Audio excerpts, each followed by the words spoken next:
దేవుడు ప్రతి కాలానికి, ప్రతి సమయానికి ఒక మాటని సిద్ధం చేస్తాడు. మీరు ఆశీర్వదించబడినప్పుడు కృతజ్ఞతతో స్తుతించటం ఎంత ముఖ్యమో, కష్టాల్లో ఉన్నప్పుడు ధైర్యంగా నిలబడటం అంతకంటే ముఖ్యం. మీ జీవితంలో చీకటి కమ్ముకుందా? ఇక అంతా అయిపోయిందనుకుంటున్నారా? అయితే ఈ సందేశం మీకోసమే. అంశం 1. శ్రమ వెళ్ళిపోయే ముందు తీవ్రమవుతుంది. మిత్రులారా, ఒక విషయాన్ని గుర్తుంచుకోండి. యేసుప్రభువు ఒకరిలో ఉన్న దెయ్యాన్ని వెళ్లగొడుతున్నప్పుడు అది వెళ్ళిపోయే ముందు ఆ వ్యక్తిని విలవిలలాడించి మరింత హింసించి వెళ్ళిపోయింది. మీ శ్రమ కూడా మీ జీవితం నుండి శాశ్వతంగా వెళ్ళిపోయే ముందు మిమ్మల్ని మరింత ఇబ్బంది పెట్టవచ్చు. అది మిమ్మల్ని చంపేస్తుందేమో అని అనిపించవచ్చు. కాని అది దేవుడు మిమ్మల్ని విడిపించబోతున్నాడనే దానికి సంకేతం. ఆఖరి క్షణంలో మీ విశ్వాసాన్ని వదులుకోకండి. అంశం 2.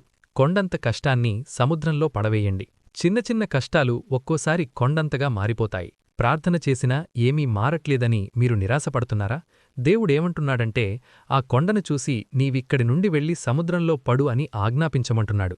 సముద్రంలో పడ్డ రాయి ఎలా తిరిగి కనపడదో, మీ కష్టాలు కూడా ఇక ఎన్నడూ మీ దరి చేరకుండా దేవుడు చెయ్యబోతున్నాడు.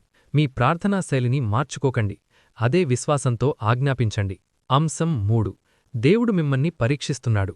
యోబు జీవితంలో అంతా కోల్పోయినప్పుడు దేవుడు తనని చూస్తున్నాడని అతనికి తెలియదు.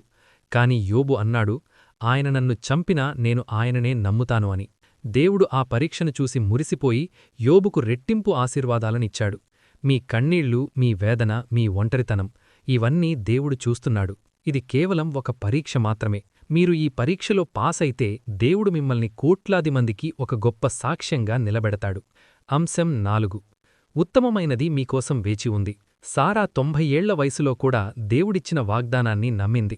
దావీదుకు రాజవుతానని అభిషేకం జరిగిన తర్వాత కూడా చావుకు ఒక అడుగు దూరంలో ఉన్నట్లు ఇబ్బందులు పడ్డాడు. కాని దేవుడు చివరలో ఉత్తమమైన దానిని దాచి ఉంచాడు.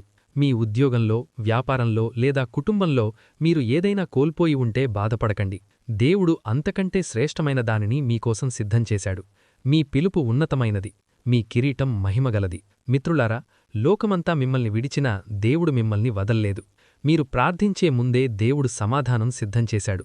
మీ పరిస్థితి ఏదైనా సరే, ప్రభువా, నేను ఈ పరీక్షలో గెలుస్తాను అని నిలబడండి. అద్భుత ప్రార్థనలు మీ జీవితంలో ఫలించబోతున్నాయి. ఈ ఆఖరి కాలంలో దేవుడు మిమ్మల్ని ఒక గొప్ప అద్భుత సాక్షిగా మార్చబోతున్నాడు. నా దేవుడు నా కోసం ఉత్తమమైన దానిని దాచి ఉంచాడని, ఈ పరీక్షలో నేను నెగ్గి గొప్ప సాక్షిగా మారుతానని నమ్మే ప్రతి ఒక్కరూ పూర్తి విశ్వాసంతో గట్టిగా చెప్పండి. ఆమేన్.